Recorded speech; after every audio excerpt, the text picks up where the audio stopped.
Hello, everybody. This is the Inner Gardener podcast. My name is Yakir Solomon, and I will be your host here. First of all, I would like to apologize for my English. It is not my native language, and I will not re-record this podcast, this talk, because of my broken English. So you just gonna have to deal with it. And first of all, I want to talk about the meaning of the name. The meaning of the name, the Inner Gardener podcast. As you can guess, I'm a Chinese medicine practitioner, so the podcast will be related to Chinese medicine. And the Inner Gardener is an idea that comes from Chinese medicine. They say a man should cultivate himself, and I translated into Hebrew as gardening oneself, because there's not direct words for it as far as I know. So the meaning of the name, the inner gardener, is of course from Chinese medicine, and the idea is that I am, as I see myself, like a plant that need to grow. So you need to give it the best conditions you have, but it need to grow by itself. And that's kind of a Taoist idea, that some things you kind of leave alone. You leave alone, you let it be as nature intended to be. So that's kind of an idea that differs from Western philosophies. And I can see a lot of the podcasts that I'm following, that I'm really enjoying and learning a lot from, are have ideas like build the best version of you. Maybe it will be familiar for a lot of you guys here listening to this. And my podcast will be a bit different, because it's not it's not only about that. As I see it, I hope my podcast will be like I have a little garden outside in my backyard, and I water it, and maybe I remove all the pests and the snails and everything that want to eat it, and I just try to give it the best condition, but I'm not forcing the growth. And the other podcast, no, nothing bad about them. I listen to them, I like it. But the other podcast, I imagine them like a crazy lettuce growing on hydroponics, fed perfectly, exactly what she needs, and growing amazing. But maybe that's not for me, maybe it's not for you, maybe it's not for anyone. I don't know. I don't know if anybody knows, because I'm not sure that I know what is best for me. So I don't know if I can aim for that. And I'll give you an example. There's like a funny Zen story. They talk about some boy who lives in a village, and in the village there's a wise man. And for his sixth birthday, the little boy gets a mule for his birthday. And all the village say, "Wow, that's so wonderful! Now the boy has a mule; he can ride it, he can move from here to there. Blah, blah, blah. It's a good thing. It's a present." And the old man says, "Maybe, maybe it's good, maybe it's not. We'll see." And after a year passed by, and the mule threw the boy from his back, and the boy break his leg horribly, terribly. He cannot walk straight anymore. He has a limp for his rest of his life. And all the village people say, "Oh, that was a terrible idea. The mule. Look what happened. This is terrible." And the old wise man says, "Maybe we'll see." And 10 years go passing by, and there's a war, and soldiers come and they recruit everybody, all the men and the young men. They recruited for war, but they don't recruit that boy because he has a limp and he cannot fight. Then everybody is saying, "Wow, that's a great thing that he fell from the mule. It was like a small price to pay." And the old man said, "Maybe." So you got my point. So we are such a uh, complicated thing, and life is changing rapidly around us. So who knows? Let's say I want to do someone tells me, "Go do Ironman." I don't know if Ironman is for me. So that's kind of the idea, and I will talk a bit more about that. But I will make this podcast divided into three big parts. The first one will be body, the second is mind, and the third is soul. So there's a poem in Chinese medicine, that the body should be like a glove. What does it mean? That's like a glove, or like a shoe, comfortable shoe. The meaning is that the body should be supple and ready and easy to use. It should not be clunky and painful. It should be there whenever you need it. It's there. So that's the kind of idea of the body. The second part is the mind. Mind should be, they say, should be like a lake. It should be clear, completely clear, so you can see reality as it is. It should be reflected clearly. And emotions are waves. So when there's emotion and when the water are not clear, you could not see reality as it is. There's like, it's broken. Something is not right. They say if ducks go over the lake, they do not leave their image in it. And that's emotion. That's our life, emotions. If you have any kind of anger, that's okay. There's no problem with anger in Chinese medicine. All they say is you need to be angry and let it pass. So that's the second part. And we do that, we try to cultivate, we try to garner our body and mind in order to let our soul free, to be free. And to be free, that's meaning the walking in the way of nature. That's the Taoist kind of idea, as I understand. I'm not sure. And when your body is supple and your mind is clear, your soul can express itself in every aspect that it feels like doing, that nature intended to do. Let's say, and it's really in practical everyday life. Let's say I have a huge urge of playing basketball, but my body is broken. I'm too fat, or I don't know. I have some knee problems because I didn't take care of my body, so I can't play basketball. Or maybe it's my mind that's causing the problem. Maybe I'm telling myself you're too fat. Maybe I'm telling myself I'm too short, which I am. But still, my soul cannot express itself clearly as it should have in my life, and then I live not according to nature and not according to my own destiny, they would say. So in this podcast we will talk about health, but it won't be about health, and we'll talk about psychology and meditation, but it won't be about all that things.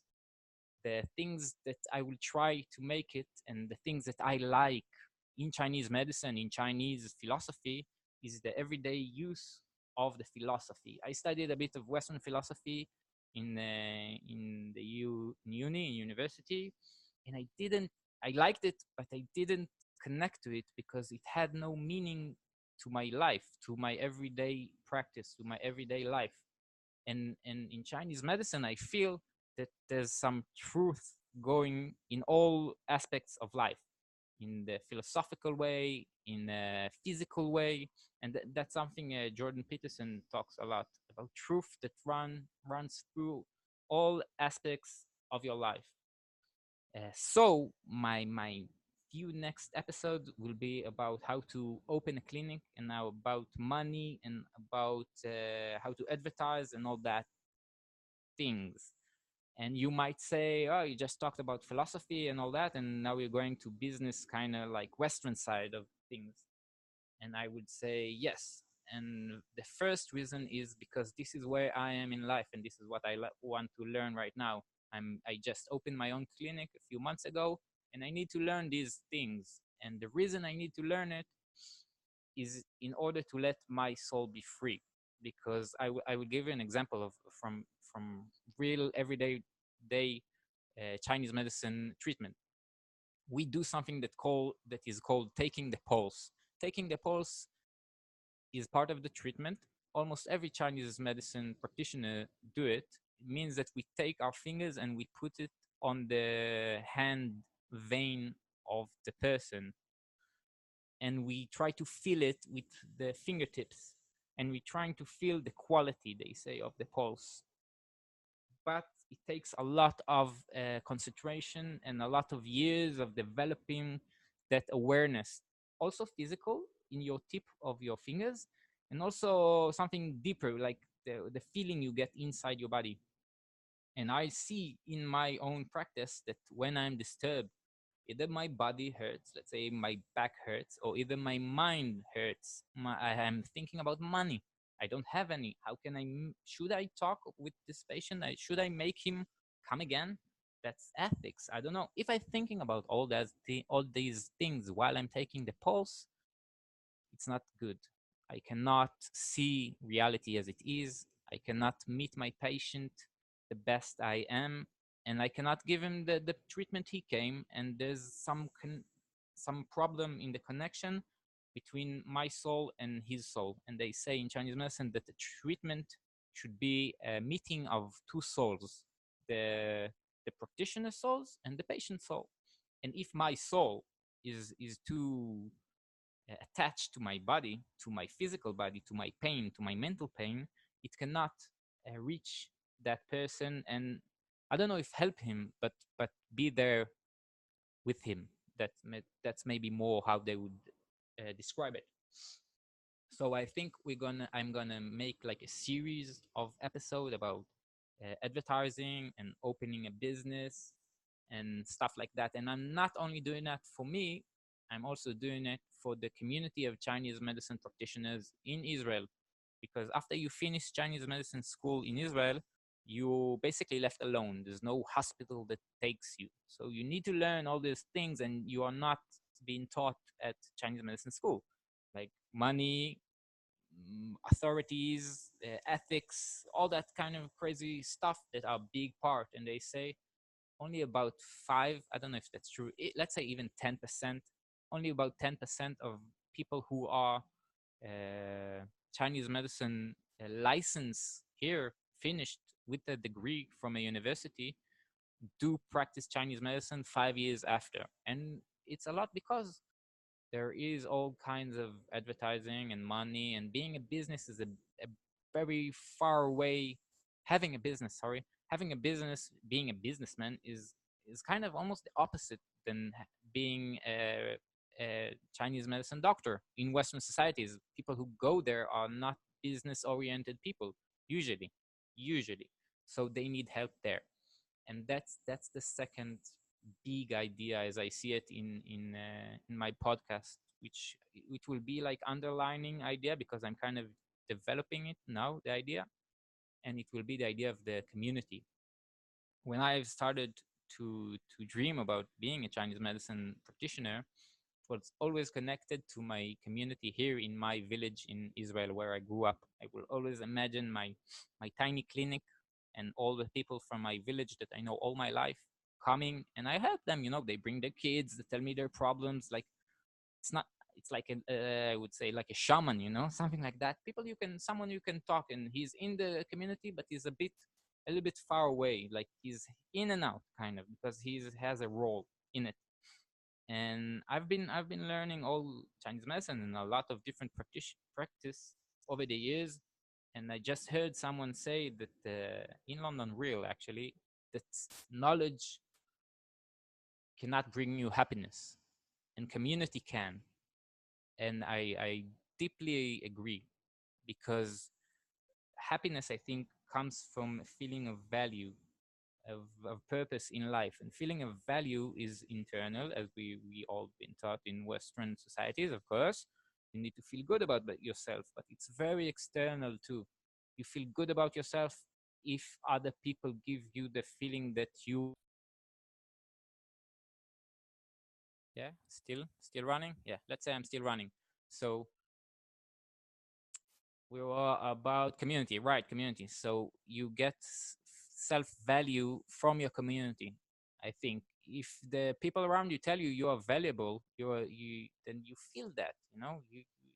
It goes inside and stays inside. I think, and I think that's something a lot of people are missing in everyday Western society. We live in really tiny families, and the sense of community and having a place in it disappears. Maybe especially for men. I don't know. I'm not go there, but I think it's really important, and that's a place that will be not only for Chinese medicine practitioners, but for everyone. I hope, that can relate and learn things that can make them be better parts of the community in order to feel better, to have a happier life. So community will be the big idea, because community wins over knowledge, but knowledge is important for your self-worth.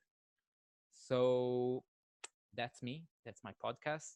My next episode will be about my journey with opening this podcast and with doubts and where I am right now. I think because it will be about the physical training, the mental training, things of that I'm already putting into practice in order to do all the things I've said about mind and body and community and all that.